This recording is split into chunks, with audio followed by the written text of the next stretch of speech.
Good morning, everybody. We're live here from the Biurd House. It is Tuesday, the 31st of January, already the last day of January somehow.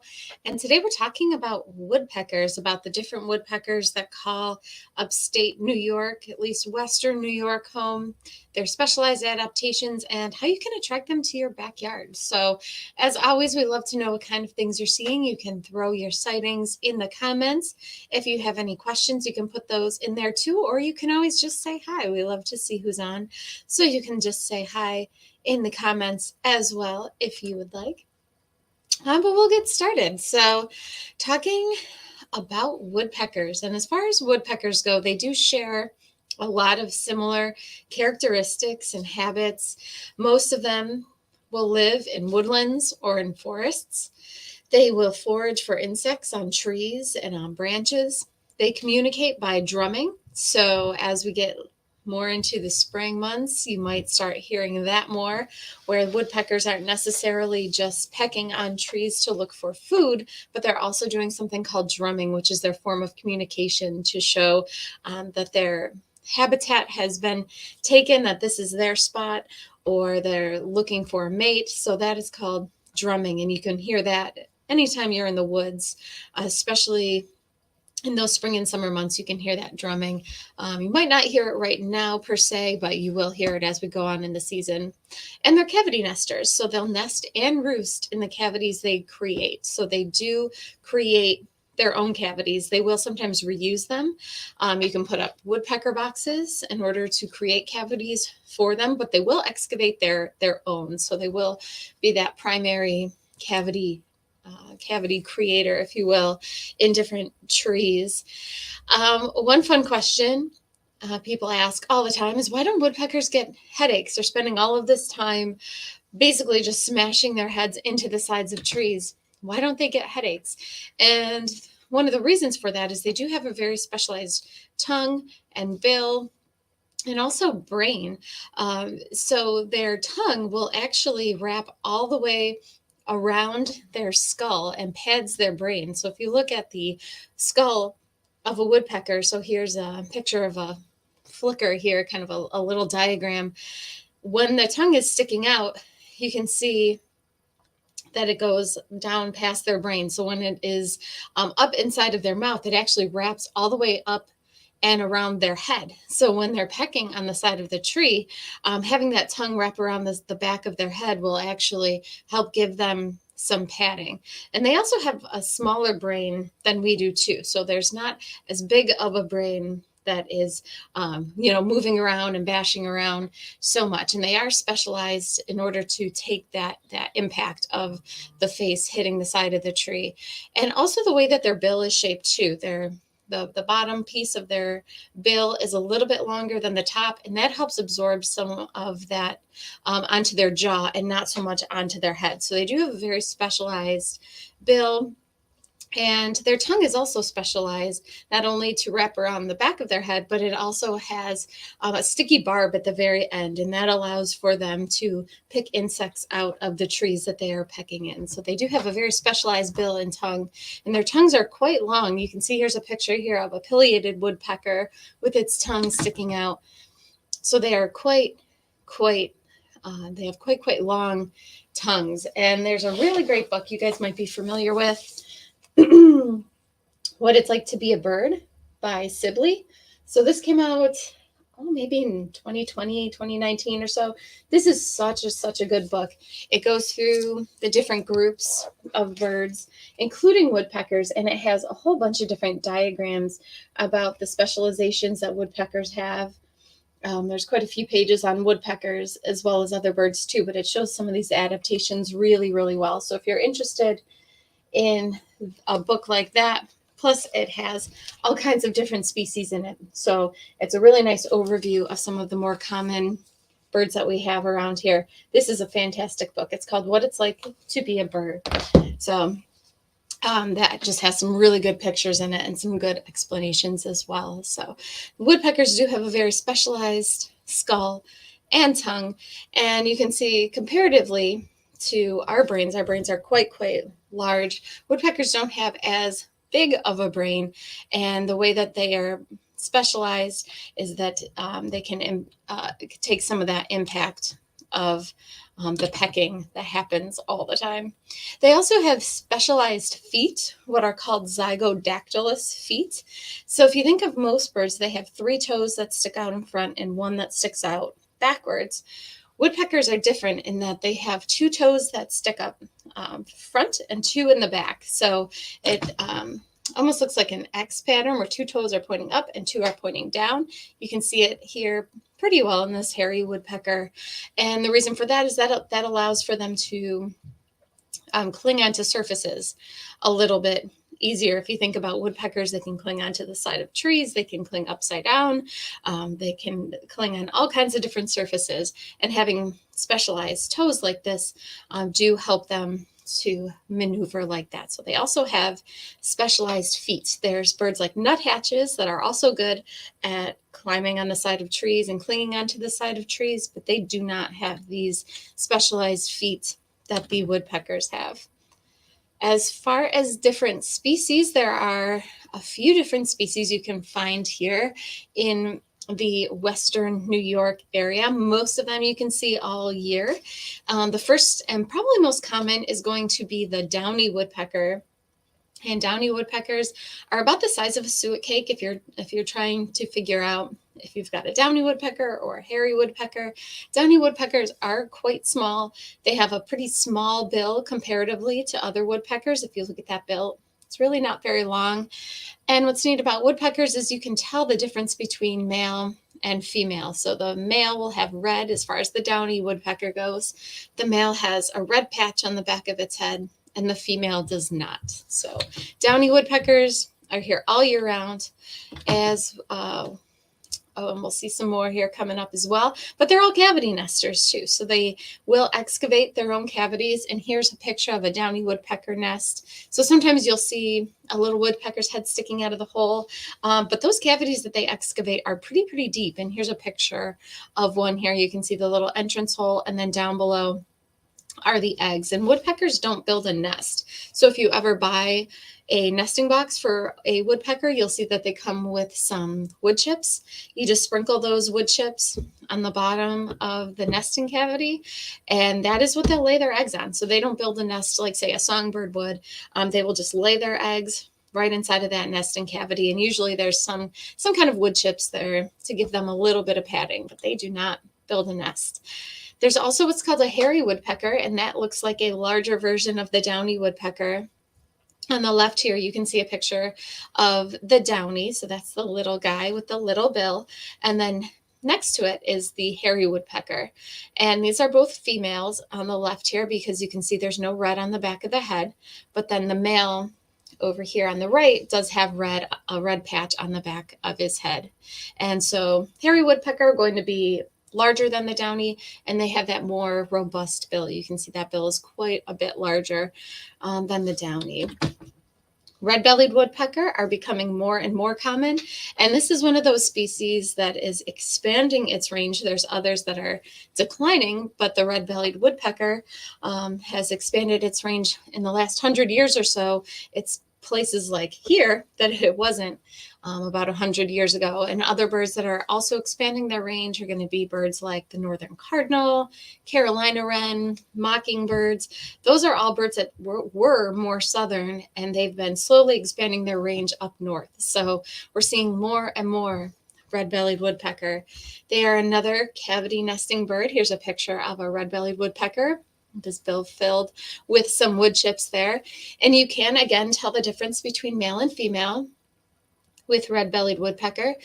The male is here on the left. If you look at his head, the red goes from the tip of his bill, or the base of his bill there, all the way on the back of the head. The female will have this little bald patch on her head where there isn't any red. So she'll have that little gray patch there.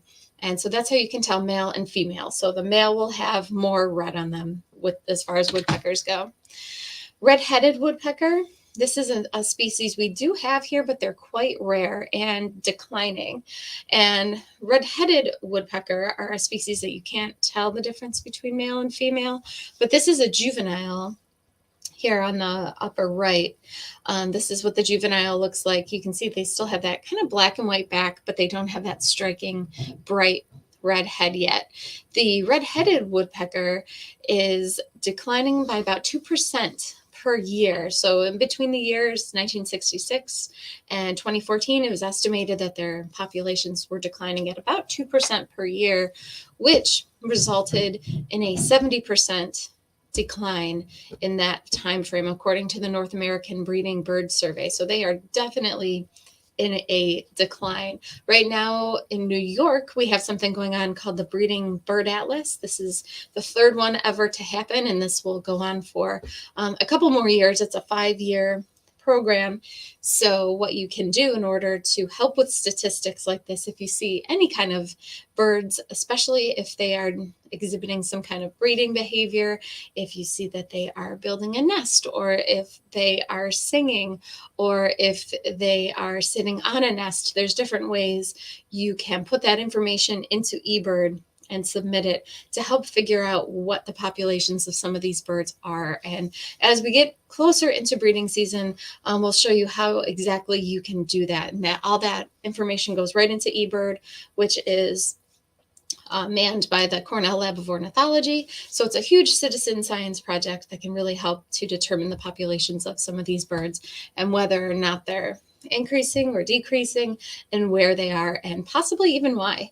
So also about the red-headed woodpeckers, they can be somewhat nomadic. In a given location, they can be common one year and uncommon the next. So we do have some red-headed woodpecker around here, but really not something you're likely to see in your backyard. They're more common around the lakeshore, usually, is where people tend to see the red-headed woodpecker. And northern flicker we do have year-round, and in the winter months you're more likely to see them at your feeder than you would in the spring and summer. And here's your typical northern flicker here. They have a very spotted breast with polka dots all over it. And when they fly, if you happen to get a glimpse of their feathers, you can see that they have a yellow wash there underneath their feathers. Here on the East Coast, we have what are called yellow shafted flickers. But if you were to go out west and see a flicker in flight, even though they're the same species, this is what they look like. They have what's called red shafted underneath their feathers. So they do look different whether or not you're on the East Coast or the West Coast. But this is the northern flicker. You might find them on your feeders now, usually when things are warmer and in the spring or summer months. They tend to be on the ground flicking around leaves and things, looking for insects on the ground. So that is your northern flicker right there. And then another species that we do have here all year round is the pileated woodpecker, or pileated woodpecker. This is the largest woodpecker that we have in North America, and they can be quite large. They can be about 16 inches long. So this is a pretty huge woodpecker. If you're lucky enough to get them in your backyard, you're probably pretty aware of them, because they're not only large, but they're loud, and they do make quick work of trees. If you happen to have a tree that's dying or has an insect infestation, they can make pretty quick work of it. Just like the other species we looked at, you can tell if they're male or female. On the left here is the female. She has a black stripe on her face here, and the male will have a red stripe. So you can see that there is the difference there between male and female. This is the common sign of a pileated woodpecker in the area. They make large rectangular holes in trees. So most woodpeckers will just make, smallish circular holes. The pileated woodpecker will make large rectangular holes. So that is how you can tell that you have a pileated woodpecker around. And here is a pretty neat video of a pileated woodpecker, just showing how quickly they can tear apart a tree.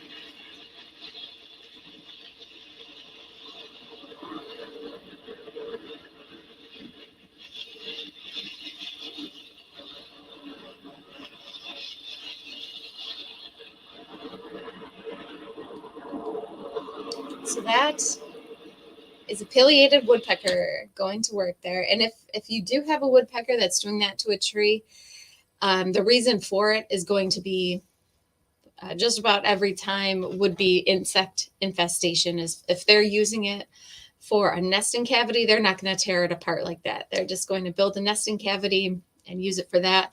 If they're really tearing apart a tree or a stump you have in your backyard, that is a sign that there's a definite insect infestation there.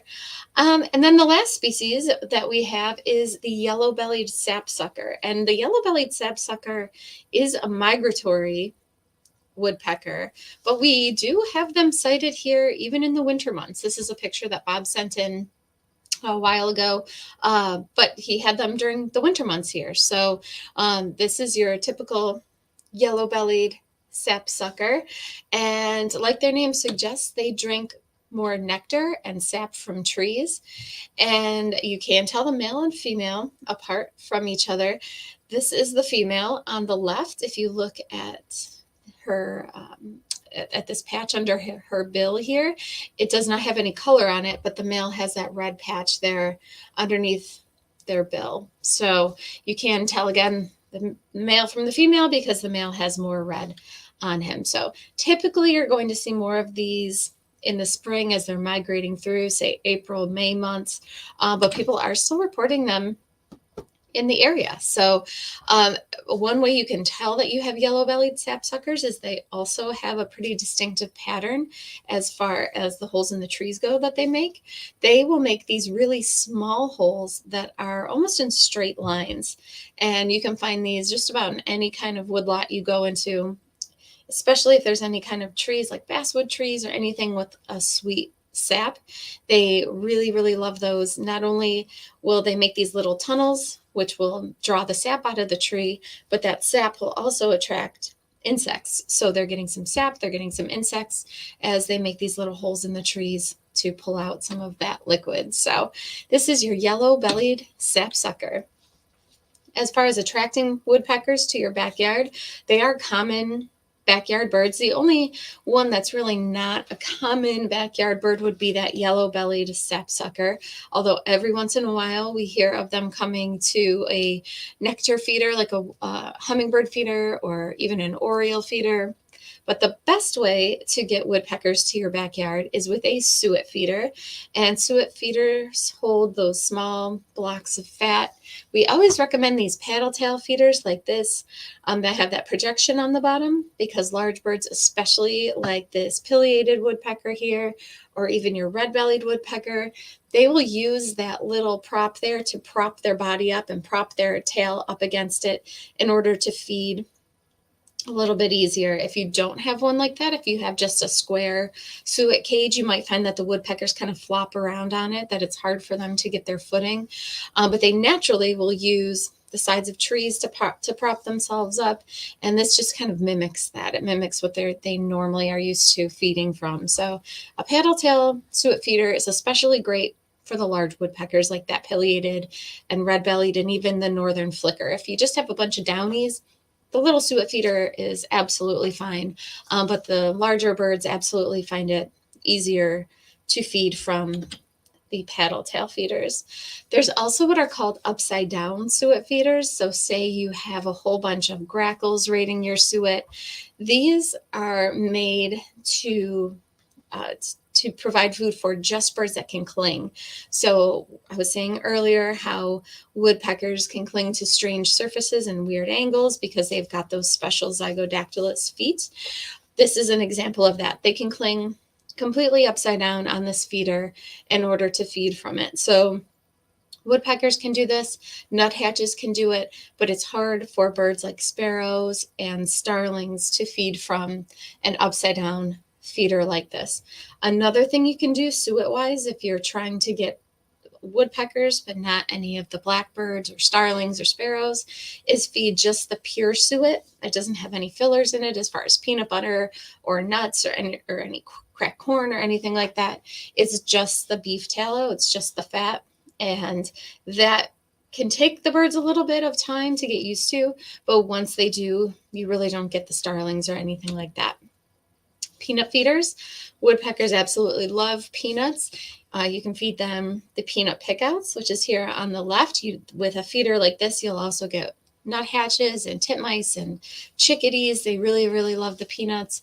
Or you can do peanuts in the shell. Blue jays love peanuts in the shell, but so do woodpeckers. I've got a red-bellied woodpecker that comes every day to the peanuts in the shell feeder. And then there's mealworms, especially in the spring and summer. A lot of people are feeding mealworms to try to attract bluebirds, or they're feeding their nesting birds like chickadees that are feeding their young. Right now, you can feed freeze-dried mealworms, and they will eat those. Live mealworms are what they really prefer, but those you want to wait until you can leave them out and they won't freeze. But mealworms are another way to attract woodpeckers. They naturally eat a lot of insects. That's what they're pecking away at those trees for, and they will absolutely come to mealworm feeders.